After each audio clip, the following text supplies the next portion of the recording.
I honestly thought I'd never be making this theory video, since it's pretty much a Dragon Prince theory that's as old as Season 1, and it's been covered to death by not only other YouTubers, but the Dragon Prince subreddit every 10 minutes. It's pretty much baby's first Dragon Prince theory. And I really wasn't going to talk about it until I got a Patreon request, which by the way you can also do by becoming a Patreon, assuming we haven't already covered the theory and you give me 1 to 2 months to get it made.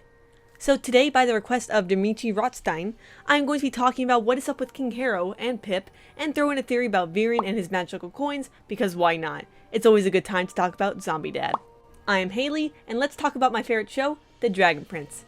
If for some reason you are watching this and haven't heard the amazing news yet, The Dragon Prince recently got a full renewal from Netflix, meaning we are getting 4 more seasons of amazing Soren content. Yes, that and the dragons are what I watch the show for. But what this also means is that every big lingering question we have from the first 3 seasons should be answered by the end. And at the end of Season 2, when Viren is being arrested, Pip's cage gets knocked down and he makes his escape. After that, Season 3 did not show Pip at all, and we want answers, Wonderstorm. Now, there may be some of you out there saying that this theory is already debunked because of what was said at San Diego Comic-Con 2019. When asked about Harrow being alive, co-creator Justin Richmond said that Harrow was dead. Like, dead. While this wasn't a recorded panel, I was there and did make a tweet about it. Let me just tell you that the audience was shook hearing this. But to me, there's a lot that just doesn't make sense, especially when taking the Season 1 novel into account. So as I typically do, I'm going to present both sides of the argument and weigh in on what I think is most likely to happen. Let's first start off by detailing everything that happened leading up to and directly after Harrow's death. In the first few episodes of the show, we learn that the Moonshadow Elves are coming to invade the castle and kill Harrow and Ezran. Viren, of course, doesn't want his king to die, so he tries to come up with a way to save his life. Thanks to Claudia, he presents the idea to King Harrow that a 2-headed soul-fang serpent is the answer. This creature drains and consumes the spirit of its prey, and theoretically with 2 heads it can hold 2 souls at once. With magic, Viren thinks he can switch one spirit with another, presumably with one of the crown guards. So the elves will find his body, but Harrow's actual spirit will survive. At this point, Harrow's absolutely done with Viren's solution to problems and says no to that. But Viren is determined to save Harrow's life, and while he hesitated before, he finally decides that he is willing to sacrifice his own life to save his king's by using the serpent. Viren was prepared to make the ultimate offer. I need to be the man he once believed I was. What does that mean, Dad? It means there's one more thing I can do to convince him. Goodbye, Claudia. Which is clearly meant to mean that he was willing to give his own life for Harrow's. Let's just say that Viren isn't good at getting his point across, and what follows is a pretty nasty breakup. Then why have you returned with that abomination? Yes, I've brought the Soul Fang. I have a proposal. Let me explain. Right now, I do not come to you as my king. I think of you as my brother. It's that you believe you are special. Better than everyone else, above the laws of this kingdom. That's not what I was trying to say. Please, listen. Now this is where the book and the show differ a bit. While it's a bit vague in the show, on page 81 of the novel, we get a bit of insight into Viren's thoughts at this moment. If he wanted to defy his former friend one last time, he'd have to do it tonight. Not only that, but when Viren steps out of Harrow's room, his eyes are now described as being soot-like in color, which is exactly what they look like whenever he does his dark magic spell. In the show, his eyes were normal, which is pretty conflicting, but it was definitely changed for a reason. The serpent is also never seen again, even though we saw Viren bring it into the room, which if it was never used, would be a waste of a very intriguing story element.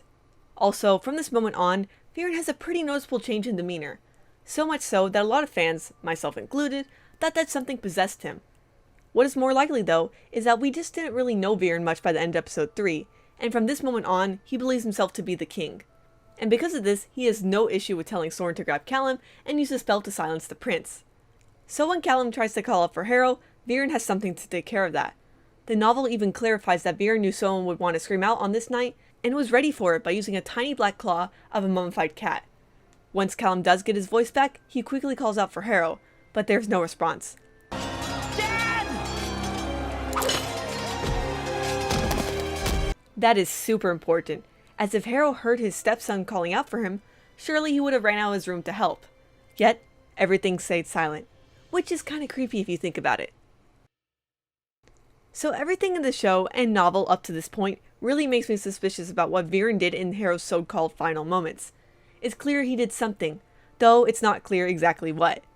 But here's where things get tricky. We don't know for sure how specific the assassin's bindings are when it comes to what needs to happen for it to become a blood ribbon and fall off. Just something along the lines of the target needs to be taken out. Since we never see Runan actually kill Harrow, that's where a lot of the confusion comes from. Instead, we next get a little time skip of Callum leaving the castle and running off with Ezran and Rayla.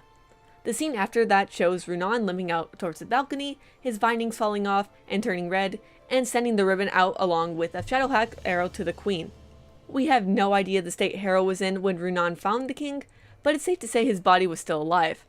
Rayla knew that the minute a life goes out, the ribbon would fall off, which is why she paid a lot of attention to her bindings when Ezran was underwater to save the egg. With the body still intact, it is possible the bindings were fooled. And this would make sense because the bindings had to be linked to Harrow remotely without his cooperation, unlike the metal lotuses. A weaker connection, and so easier to fool. Also, this does not really contribute to the theory, since adding a soul back into a body will surely negate any physical changes to it, but when we see a Soulfang serpent bite a Moonstrider in Season 3, Episode 5, its entire body turns a light gray and runs off while the serpent is still biting down. So it is clear that a body can function without a soul, though we don't know how long they can survive without one and what kind of effects it has. This would be something fascinating to explore later in the series. For example, a character loses their soul and they have to get it back, but without a soul maybe they really don't want to, and so it's up to the rest of the characters to do that. Back at the topic at hand though, Viren's plan of switching his and Harrow's souls did not go as he originally hoped. This brings me to the proverbial elephant in the room, aka the bird, aka the conclusion for most of the theories about this topic. You might think you know where this is going, and I'm going to say I came with an ingenious new idea for who Viren switched Harrow's soul with. But if you thought that, you're wrong, because sometimes the best explanation to a problem is the simplest one, and because I'm not that smart. Anyways, it's pretty likely that Harrow and Pip's souls were switched, which is basically what everyone and their mom thought when watching the show. But there's literally nobody else in the room Viren could have used the spell on. Not only did we see Viren taunt Pip suspiciously later on, there is an emphasis put on Pip's escape in Season 2. Now we know from the novel that Viren did do something sinister to Harrow in his final moments, but that is not the end of his questionable decisions. Literal hours after Harrow's death, before the dawn of the next day, Viren held Harrow's funeral procession. It may have not been too clear in the show, but it's obvious from the novel that Viren really wanted his best friend's body gone ASAP. Mere hours ago were the world guards fighting to save their king, and now they are watching his body go up in flames. The book even specifies that it's Harrow's body that goes up in flames, so there is no chance the casket was empty. So it will have meant that even if Harrow's soul is somewhere out there, his body is definitely gone. Perhaps Viren's last act of defiance towards Harrow was to trap the king's soul in the body of a bird, who will never be able to communicate with humans again, and then to swiftly burn the body so Harrow could never have any chance of returning to who he used to be. Beyond wanting people to get over Harrow's death as soon as possible and not allowing time for mourning, Viren did something truly despicable that night. I did say most humans for a reason though. As with Pip escaping, it's quite likely he could fly into Ezran, and with his extreme level of empathy, will be able to communicate with his father. And through that, everyone can learn that Harrow is not truly dead. The pieces for all of this fall into place quite nicely, so I'll honestly be quite shocked if Pip is still just Pip. But with all this said, I still return to the San Diego Comic-Con moment of Justin saying that Harrow is dead. Now it's possible that he's just referring to the body. It wouldn't be the first time a crew member of a cartoon has phrased things in a way to deflect suspicion, but there is a case to be made that Harrow is gone and should be gone from the show. Most notably, it could cheapen the impacts death have on the show. Sarai, Thunder, and the Durin Queens are dead, and this is not the kind of show to bring them back. Claudia bringing Viren back to life is something viewed in a very negative light. And to some, this wouldn't be fair that Harrow would get to live after Callum and Ezran both had to process his death. Though if Harrow's fate of being trapped in a bird is done properly, this could certainly be shown as a tragedy still. However, if Harrow stays dead, it works well symbolically. Thunder, the king of the dragons, was also killed, which I'm sure all of us remember. And this gives the two kings some beautiful parallels, where it is set up that both of their sons had to clean up the messes they made and take their place. And finally, we know that co-creator Aaron Ehasz based Harrow off his deceased stepfather, so showing that Harrow is secretly alive would be a strange and perhaps disrespectful choice. But I still think the evidence for Harrow being preserved in some form outweighs everything against it. For something else I thought of that's kind of fun, what if the two-headed Soulfang serpent already had a soul in it, and Viren ended up putting the wrong soul into Pip? Like, imagine if this new soul in Pip was a potential villain, and somehow they were able to transfer their soul into a new body that could cause havoc. That would be crazy, but I also love the thought of it. Though this is quite unlikely since Viren already unleashed one super powerful being back into the world, so doing that twice would be overkill. So with all this said, do you still believe in the Harrow is in Pip theory, or have you moved on from that idea? Let me know in the comments. But I'm not done quite yet with this video, as there is still more questionable things Viren has done that we still don't quite have answers for. And by that I mean the coins that he is able to imprison souls in. Though as an update, it seems we actually have a definite answer on what Rayla's parents are. As Deep Cut predicted in the One Theory video he made for the show, Lane and Teodrin are almost certainly in two of Viren's coins. The Book 1 novel relays Runan's thoughts as Viren shows him the coins. It states, "He saw the anguished faces captured on the surfaces of the coins, the faces of people he knew and loved, brave elves whose disappearance had made no sense to him, until now." So if you hadn't guessed this already, well, it seems almost certain that Rayla's parents are in the coins. But for some eagle-eyed viewers, you will know that this may not be the end of the mystery. At the end of episode 8, we see a stack of 4 coins Viren has. It is possible he only has 4, as we know they are magical, as stated in the novel, and it seems that they have moon runes on them.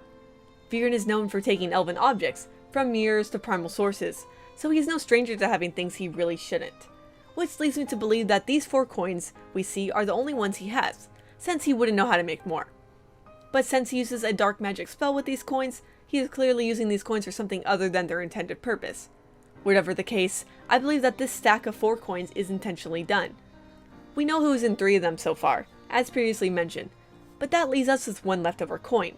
A theory I heard quite back often in Season 1 was that Harrow was in one of the coins. But with everything said in this video so far, I'm pretty sure that idea is debunked. So let's lay out another option.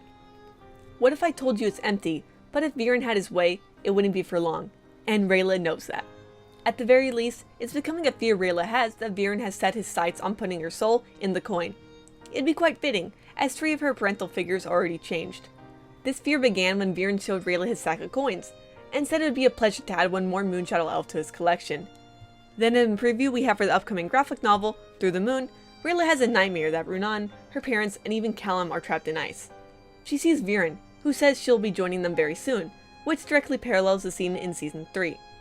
It will be a pleasure to add 1 more Moonshadow elf to my collection. Or for another option, Callum will be the final soul to go into a coin, as the ice represents each soul in a coin. But either way, I believe that in future seasons we will see Rayla deal with this connection she has to Viren, and she'll even be the one to get her family out of the coins. Viren needs to pay for everything that he has done, and at this point, not even death is a fitting punishment, as Claudia ensures that he won't stay dead for long. But I'm super excited to see what happens in the next 4 seasons of the show. You guys have no idea, I am so excited for things to open up again, like cons to happen again. I really want to interview in person again. It's been too long and I miss it. I really do. But that's all I got for today's Dragon Prince Theory video. Let me know if you thought of anything else in the comments below. If you loved the video and want to ensure we make more, feel free to become a patron, or simply subscribing would be amazing. Thanks for watching and have an animated day.